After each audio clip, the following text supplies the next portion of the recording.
सभी विद्यार्थियों का पुनः आपके अपने इस YouTube चैनल में स्वागत है। कल की क्लास से हम आगे शुरू करते हैं। कल हिंदी साहित्य कक्षा 12 सरयू पाठ्य पुस्तक के पाठ संख्या 1 कबीर के दोहे हम पढ़ रहे थे। उसमें हमने कल भाग 1 में 3 दोहों की व्याख्या विस्तृत रूप से हमने पढ़ ली थी। आज हम 3 दोहों से आगे शुरू करने वाले हैं। यदि आप हमारे इस YouTube चैनल पर नए जुड़े हैं तो आप पहले उन 3 दोहों के वीडियो को ज़रूर देखें। उससे पहले हमने कबीर के व्यक्तित्व कृतित्व के परिचय के बारे में भी जानकारी दी थी, वो भी आप देखें। आज हम 3 दोहों से आगे पढ़ना शुरू करेंगे। यदि आप हमारे इस YouTube चैनल पर नए जुड़े हैं तो तुरंत इस वीडियो को देख करके चैनल को सब्सक्राइब कर लें। ये आपके लिए बहुत लाभ का विषय होने वाला है। तो शुरू करते हैं बिना किसी देर के।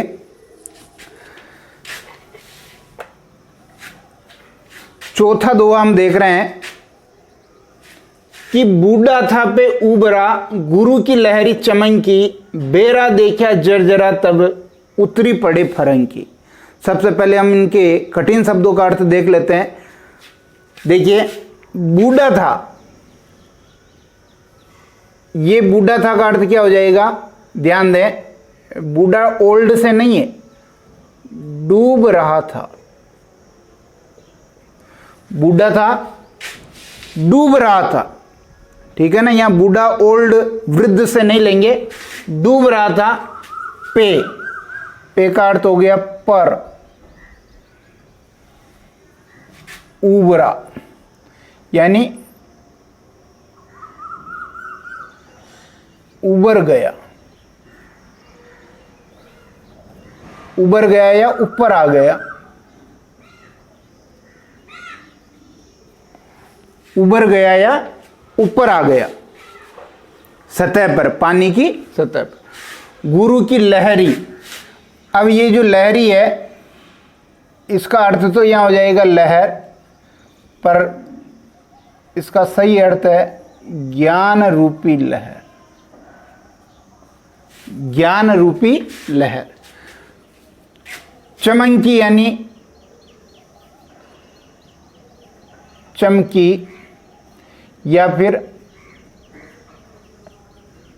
प्रकाशित हुई, या तो चमकी कर दो या प्रकाशित हुई कर दो। ध्यान दें वापस, बूढ़ा था यानी डूब रहा था। यहां इस शब्द से आप भ्रमित हो सकते हैं। आप ये देख सकते हैं बूढ़ा यानी ओल्ड वृद्ध, उसके लिए आया है, लेकिन ये उसके लिए नहीं है। बूढ़ा था यानी डूब रहा था, पे पर, उबरा यानी उबर गया, ऊपर आ गया। किसके ऊपर डूबते हैं? किसमें? पानी में डूबते हैं, पानी की सतह पे आ गया। गुरु की लहरी यानी लहर, ज्ञान रूपी लहर, और चमकी यानी चमकी, प्रकाशित हुई।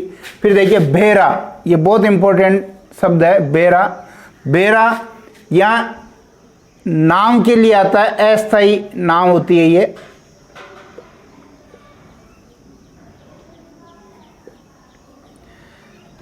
अस्थायी नाव होती है, जो जुगाड़ करके बनाई जाती है ना, उसे बेरा कहते हैं।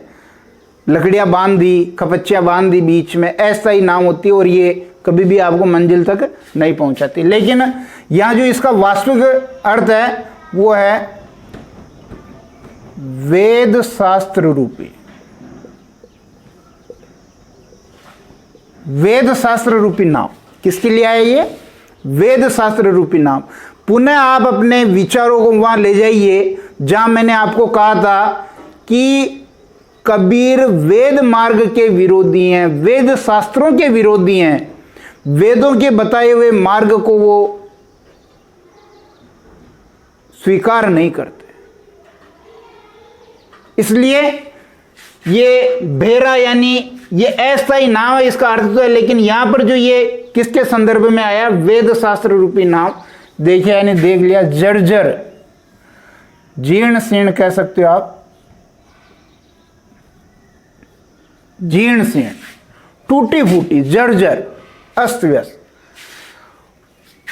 और फरंकी शब्द आया यानी तुरंत, फटाक से, फटाक से यानी तुरंत। ध्यान दें, ये हमने कुछ कठिन शब्द यहां देखे हैं, इससे व्याख्या करने में आसानी रहेगी।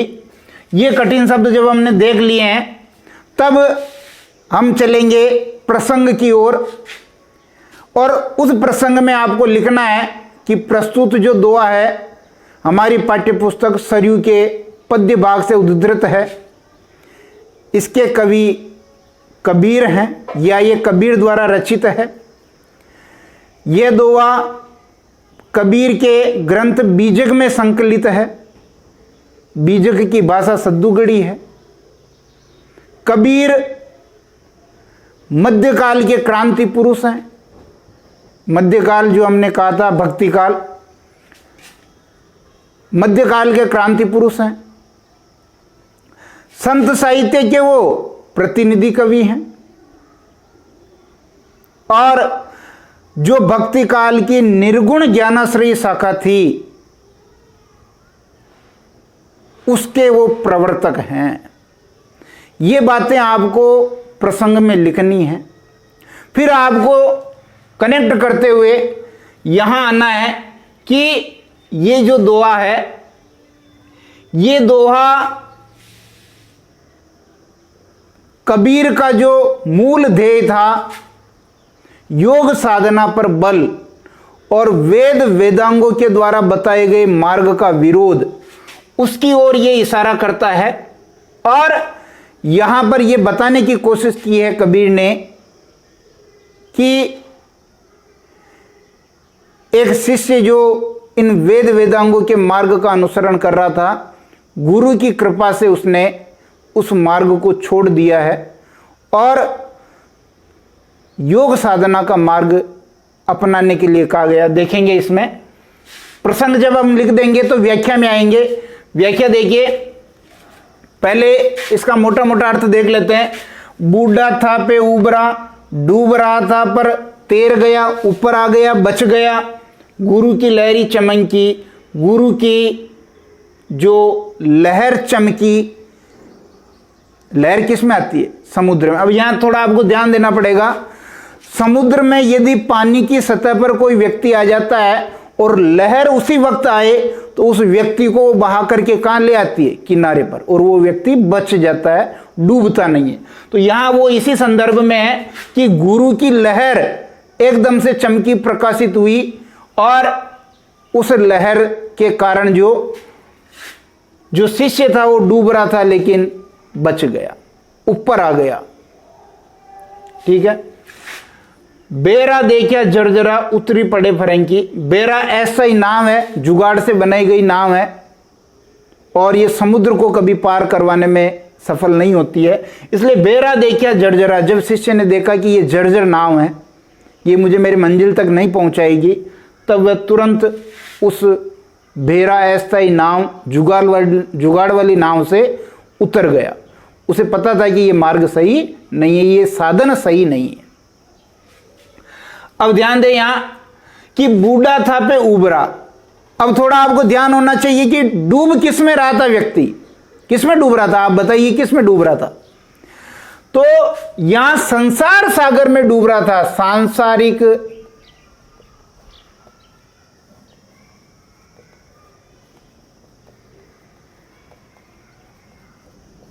विषय वासनाओं के सागर, जो सांसारिक विषय वासनाएं हैं, उस संसार सागर में सांसारिक मनुष्य डूब रहा था। लेकिन जैसे ही गुरु के ज्ञान रूपी लहर, कौन सी लहर? ज्ञान रूपी लहर प्रकाशित हुई, और उस शिष्य को, उस सांसारिक मनुष्य को ज्ञान हुआ, और वो डूबते डूबते बच गया, डूबते डूबते ऊपर आ गया, पानी की सतह पर आ गया, और ऊपर आने से वो बच गया। उबरा यानी उबर गया, एक तरह से हम ये कह सकते हैं कि बच गया।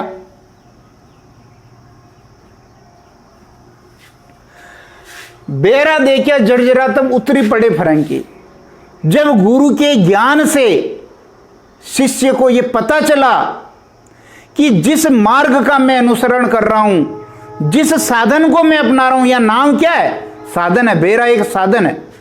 जिस साधन को मैं अपनी मंजिल प्राप्ति के लिए काम में ले रहा हूं, बेरा देखा जर्जरा। गुरु के ज्ञान से मुझे पता चला कि ये वेद शास्त्र रूपी नाम है, वेदों का बताया गया मार्ग जो है वेद शास्त्र रूपी नाम है, ये जीर्ण शीर्ण है।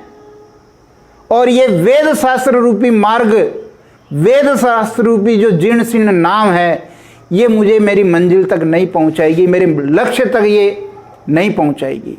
ऐसा उस शिष्य को तब पता चला जब गुरु के ज्ञान की लहर प्रकाशित हुई। उससे पहले पता नहीं था, उससे पहले तो वो ही उसको सही साधन समझ करके आगे बढ़ रहा था जीवन मार्ग पर जैसे ही गुरु के लहर के कारण उसको आभास हुआ कि ये जो साधन मैं अपना रहा हूं, वेद शास्त्र रूपी जो नाम है, ये जीर्ण शीर्ण है, ये साधन सही नहीं है और ये मुझे मेरी मंजिल तक नहीं पहुंचाएगा। जब उस शिष्य को गुरु ज्ञान से इस बात का पता चला, तब उतरी पड़े फरंकी, तब तुरंत फटाक से जल्दी से बिना देर किए हुए वह उस बेरा टूटी फूटी नाव, जीर्ण शीर्ण नाव से उतर गया। अर्थात उसने उस वेद शास्त्र के मार्ग को त्याग दिया।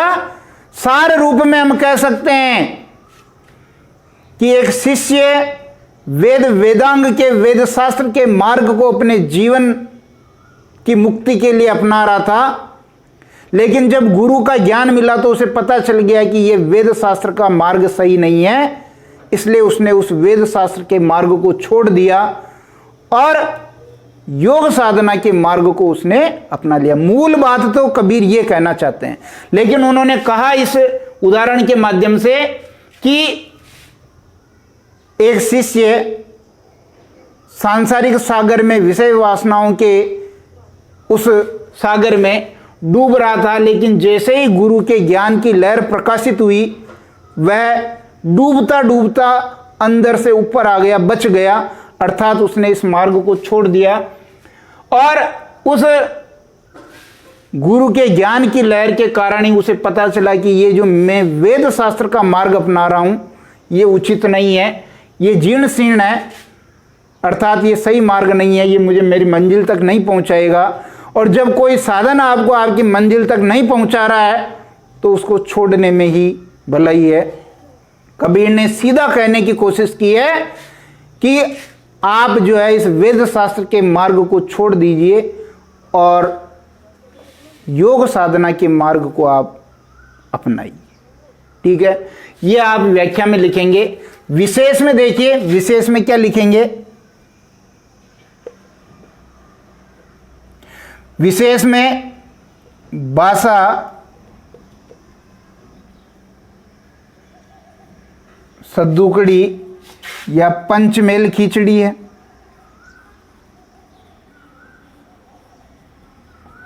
बासा सद्दुकड़ी या पंचमेल खिचड़ी है। दूसरा हम लिख सकते हैं,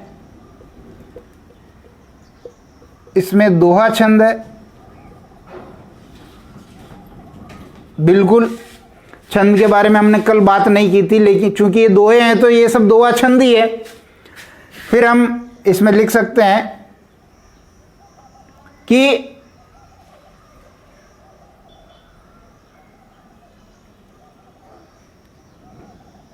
कबीर ने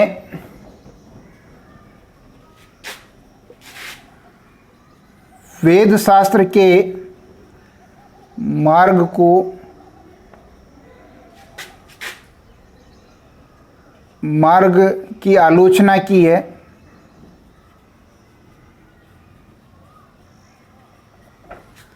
विरोध किया उसका।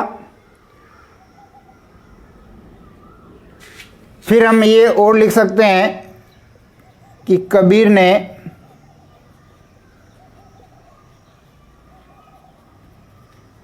योग साधना वाले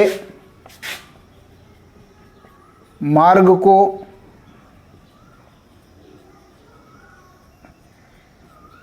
सही बताया है। फिर आप देखिए, छंद हो गया, दोहा छंद। अलंकार, अलंकार इसमें और देख लीजिए आप, कहीं रूपक अलंकार है। देखिए, मैं यहाँ लिख नहीं रहा हूँ, लेकिन वेद शास्त्र रूपी नाव, तो ये रूपक अलंकार है। रूपक अलंकार कहाँ हो गया, एक यहाँ हो गया, एक यहाँ हो गया, है ना, दो, ज्ञान रूपी लहर और वेद शास्त्र रूपी भेरा, तो दो जगह यहाँ रूपक अलंकार है। फिर आप देखिए और कहीं अगर अनुप्रास कहीं बन रहा है तो अनुप्रास चेक कर लीजिए, बाकी रूपक अलंकार है।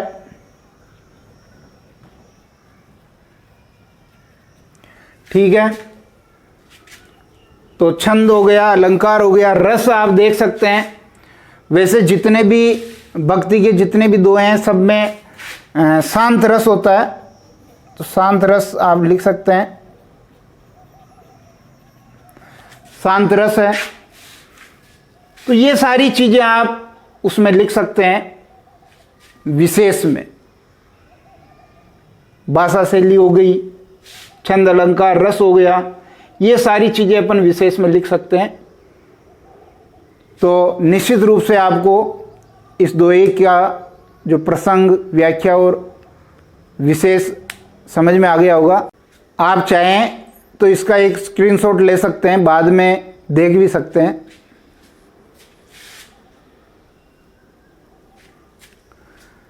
स्क्रीनशॉट ले लिया होगा। अब हम चलते हैं अपने पांचवें दोहे की ओर। पांचवा दोहा कबीर का आपके सामने है, इसको देख लेते हैं। कबीर चित चमंकिया चहु दिस लागी लाई, हरि सुमिरन हाथों गड़ा बेगे लेहू बुझाई। तो हम जो है सबसे पहले इसके कठिन शब्दों के अर्थ देख लेते हैं। कबीर चित, चित आप जानते हैं मन। चमंकिया, चमंकिया का क्या अर्थ निकलेगा, चमक गया या डर गया या घबरा गया। चमक गया, डर गया या घबरा गया, चमंकिया। चहूं, चारों ओर, दिस, दिशा, और ला यानी आग। ला यानी आग, लेकिन यहां जो इसका अर्थ निकलेगा वो निकलेगा विषय वासनाओं रूपी आग। विषय वासनाओं रूपी आग, ठीक है ना। फिर आगे देखो, हरि, हरि जानते हैं ईश्वर।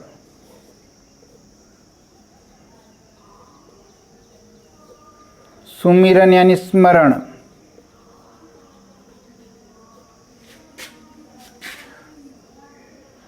बेगे, बेगे यानी जल्दी। लेऊ यानी लेकर। बुझा यानी बुझा दो।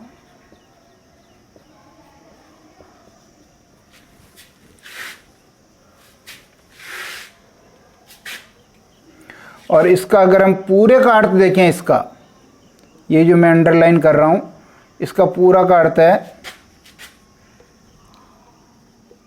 ईश्वर स्मरण रूपी घड़ा। ईश्वर स्मरण रूपी घड़ा, ठीक है ना। इस पूरी अंडरलाइन की उसका अर्थ हो जाएगा। तो ये कठिन शब्द है, देखिए। कबीर चित चमंकिया चहु दिस लागी लाई, हरि सुमिरन हाथों गड़ा बेगे ले बुझाए। चित्त मन में चमंकिया, चमक गया, डर गया, घबरा गया। चहु चारों ओर, दिशा आग, विषय वासनाओं रूपी आग है इसमें। हरि स्मरण रूपी गड़ा से आप उसको बुझा दे। अब आपको यहाँ एक चीज है जो ध्यान में रखनी है। जो सामान्य आग है, सामान्य आग, सामान्य आग जो है, सामान्य आग कैसे बुझाएंगे, पानी से। सामान्य आग कैसे बुझेगी, पानी से ही बुझेगी। लेकिन विषय वासनाओं की जो आग है,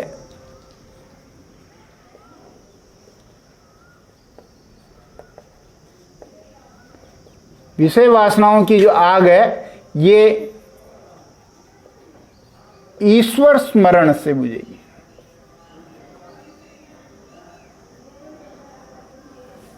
किससे बुझेगी? ईश्वर स्मरण से। इन्हीं बातों को जो कबीर ने इस दोहे में समझाया है। तो आइए चलते हैं प्रसंग की ओर।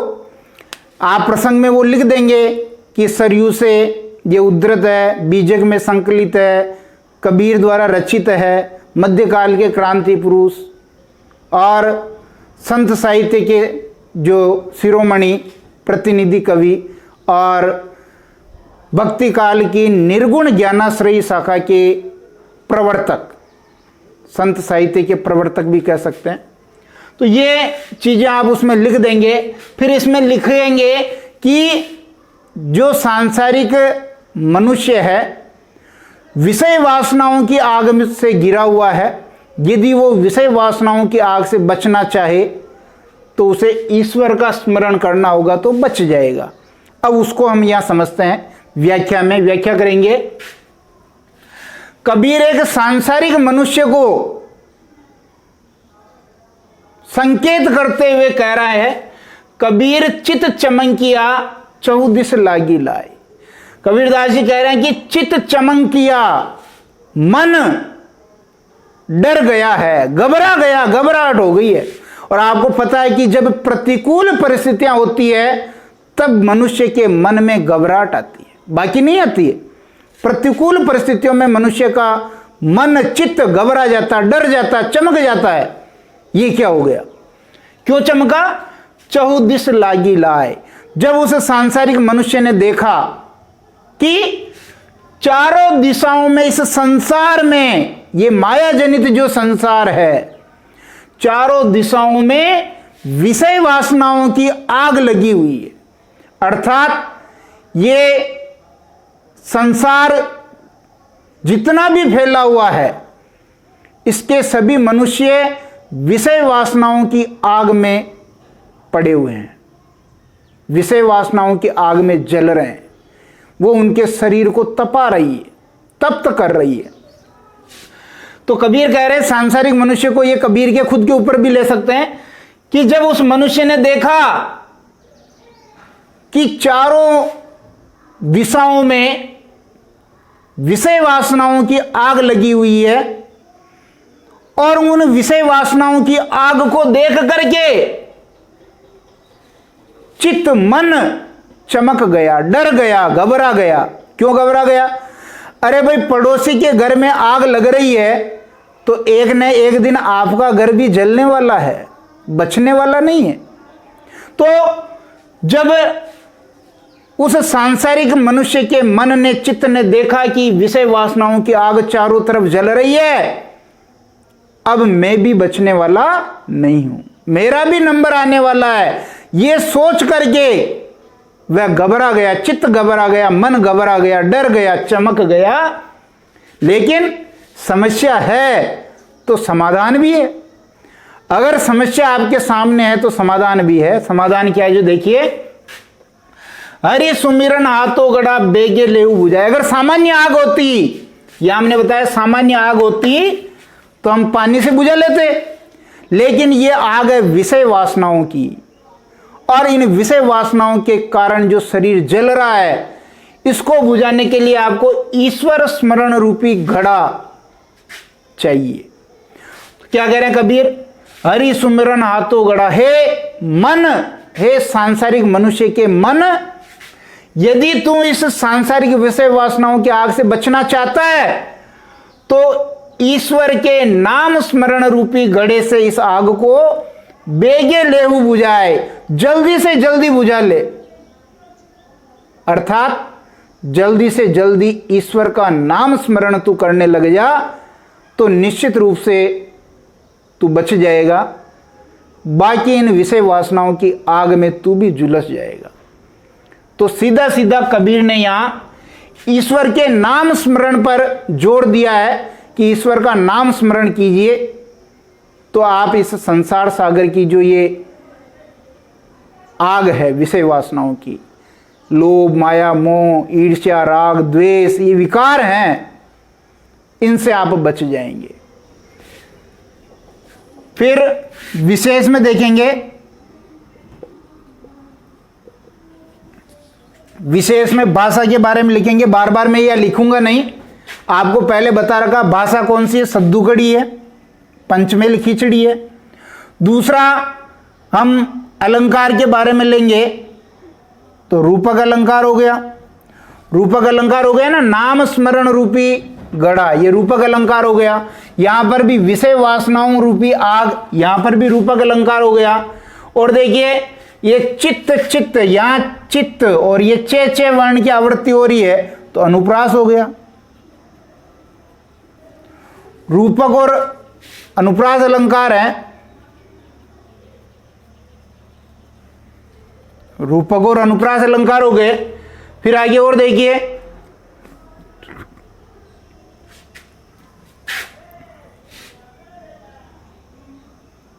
कबीर ने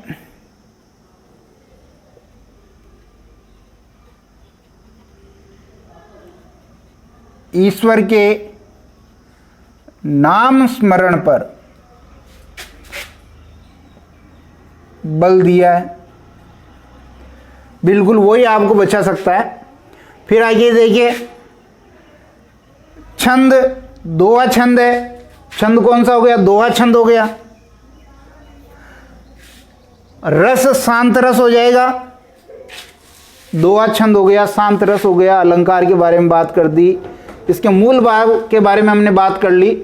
तो ये जो है अपना पांचवा जो दोहा था उसके बारे में यह हमने जानने की कोशिश की है। निश्चित रूप से ये आपको समझ में आ गया होगा। आप एक इसका स्क्रीनशॉट ले लें। फिर हम चलते हैं छठे दोहे की ओर।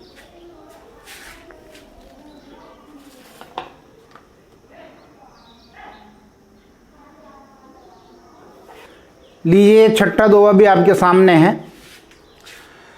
पार ब्रह्म के तेज का कैसा है उन्मान, कहिबे को शोभा नहीं देखा ही प्रमाण। यहां साधनात्मक रहस्यवाद की ओर कबीर का भाव है। सबसे पहले हम कठिन शब्दों की ओर देख लेते हैं। पार ब्रह्म यानी परमात्मा के तेज का यानी तेजस्वी स्वरूप, और उन्मान कहते हैं अनुमान।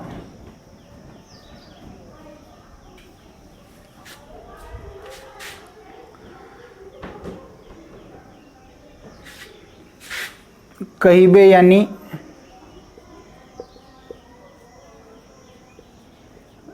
कहते हुए,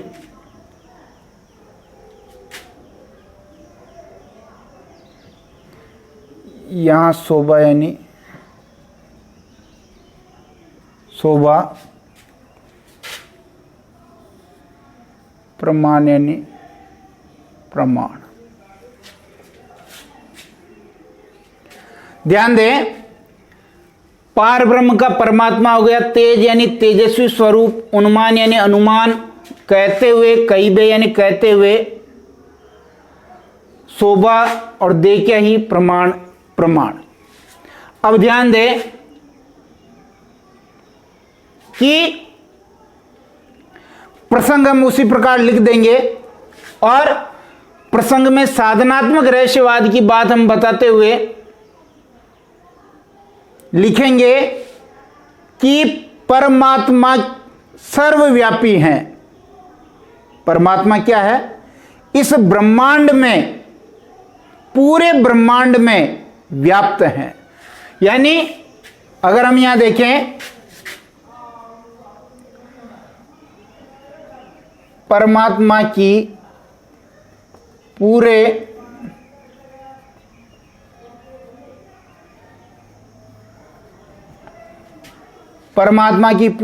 ब्रह्मांड में व्याप्ति है, सर्वत्र है। ईश्वर सर्वत्र है, कहने का मतलब परमात्मा सब जगह है। अब देखिए, जब उसी प्रकार हम प्रसंग लिख देंगे तो व्याख्या की तरफ आएंगे। पार ब्रह्म के तेज का कैसा है अनुमान। अब यहां ध्यान दीजिए, ये अनुमान लगाने का काम है, ये कौन करती है? इंद्रियां करती है। कौन करती है? अनुमान लगाने का काम कौन करती है? इंद्रियां करती है। और ये परमात्मा है, ये क्या है? इंद्रियातीत है। परमात्मा क्या है? इंद्रियातीत है, इंद्रियों से परे हैं, इंद्रियों की परिधि में नहीं है। तो क्या लिखेंगे हम? पार ब्रह्म के तेज का कैसा है अनुमान। अनुमान कबीरदास जी कह रहे हैं कि परमात्मा ईश्वर सर्वत्र है, पूरे ब्रह्मांड में परमात्मा की व्याप्ति है। पार ब्रह्म के तेज का कैसा है अनुमान, इस परमात्मा का तेजस्वी स्वरूप कैसा है। परमात्मा का तेजस्वी स्वरूप कैसा है, इसका अनुमान लगाना कठिन है, इसका अनुमान भी नहीं लगाया जा सकता है। अर्थात इस पूरे ब्रह्मांड में व्याप्त परमात्मा ईश्वर, उनका तेज स्वरूप कैसा है, इसका अनुमान नहीं लगाया जा सकता, क्योंकि अनुमान लगाना इंद्रियों के अंतर्गत आता है, इंद्रियों की परिधि में आता है। और परम पिता परमात्मा जो है, ईश्वर हैं, वो तो इंद्रियातीत है, अगोचर है, सर्वत्र व्याप्त है। कईबे को शोभा नहीं देखा ही प्रमाण, और जिसका अनुमान नहीं लगाया जा सकता है, कईबे को शोभा नहीं, उसका वर्णन करना भी क्या शोभा का विषय है। अर्थात जिसका हम अनुमान ही नहीं लगा पा रहे हैं, उसका वर्णन करना कतई शोभा नहीं देता है। अर्थात उसका वर्णन करना भी शोभा के दायरे में नहीं आता है। इसलिए कहा कबीर ने कि कईबे को शोभा नहीं, कहते हुए भी उस परमात्मा जो सर्वत्र व्याप्त है, उसके बारे में कहते हुए भी शोभा नहीं मिलती है। अर्थात ये बड़ा तुच्छ काम है कि इतने सर्वत्र व्याप्त परमात्मा के बारे में हम कोई वर्णन करें, अर्थात हम वर्णन भी नहीं कर सकते, ये शोभायमान नहीं है। देखा ही प्रमाण, उस तेज स्वरूप को तो यदि कोई व्यक्ति देख ले तो प्रमाणित हो जाता है कि परमात्मा कैसे हैं, बाकी उसका अनुमान लगाना भी उचित नहीं है। और कोई व्यक्ति उसको देखता है, वो अंतर मन से देख सकता है, अंतरात्मा से ईश्वर का जो साक्षात्कार कर सकता है, आत्म साक्षात्कार कर सकता है। तो सीधा सीधा यहां बताने की कोशिश की है कबीर ने कि परमात्मा सर्वत्र व्याप्त हैं, आपके इंद्रियों के अंतर्गत आप उनको नहीं देख सकते हैं, इंद्रियातीत हैं, इसलिए उनका वर्णन करना भी शोभामान नहीं है, शोभा का विषय नहीं है। कोई व्यक्ति देख ले तो ही प्रमाणित हो जाता है कि ईश्वर का तेज स्वरूप कैसा है। ये यहां कबीरदास जी ने बताने की कोशिश की है। तो देखिए, विशेष में हम लिखेंगे, विशेष में बासा, सद्दुकड़ी, पंचमेल, खिचड़ी हो गई। अलंकार के बारे में देखिए, अलंकार देखते चलेंगे। यहां पार ब्रह्म के तेज का कैसा अनुमान, कईबे को शोभा नहीं देखे ही प्रमाण। ठीक है, अलंकार ऐसा कुछ आ नहीं रहा है तो दोहा छंद ले लेंगे, दोहा छंद हो गया। साधनात्मक रहस्यवाद है,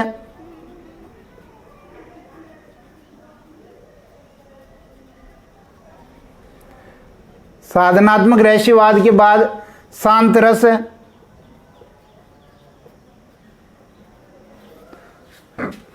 शांत रस है।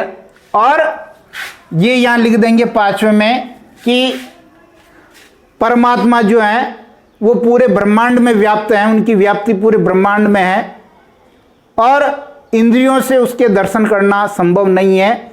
अगर आपको उनको देखना है तो अंतर्मन से, आत्म साक्षात्कार से उसको आप देख सकते हैं। वो यहाँ आप 5वें नंबर पर लिख दें कि पूरे ब्रह्मांड में ईश्वर की व्याप्ति बताई है और इंद्रियातीत बताया है। हम इंद्रियों से उसके दर्शन नहीं कर सकते, आत्म साक्षात्कार से उसके दर्शन कर सकते हैं। तो ये आपका छठा दोहा भी हमने यहाँ पूरा कर लिया है। आप इसका एक स्क्रीनशॉट ले लें। निश्चित रूप से आपको ये दोहे का अर्थ भी समझ में आ गया होगा, इसकी व्याख्या, प्रसंग, संदर्भ, विशेष सब समझ में आ गए होंगे। आज की कक्षा हम यहीं समाप्त करेंगे क्योंकि क्लास ज़्यादा बड़ी हो जाएगी। अगली क्लास के लिए आप तैयार रहिए। अपने साथियों, मित्रों, सहपाठियों को भी इसके बारे में अवगत करवाइए। यदि आपको अच्छी लग रही है क्लास तो आप दूसरे से भी इसके बारे में बात कीजिए। हम शीघ्र ही कबीर के कुछ अन्य दोहों के बारे में चर्चा करेंगे। तब तक के लिए बहुत बहुत धन्यवाद।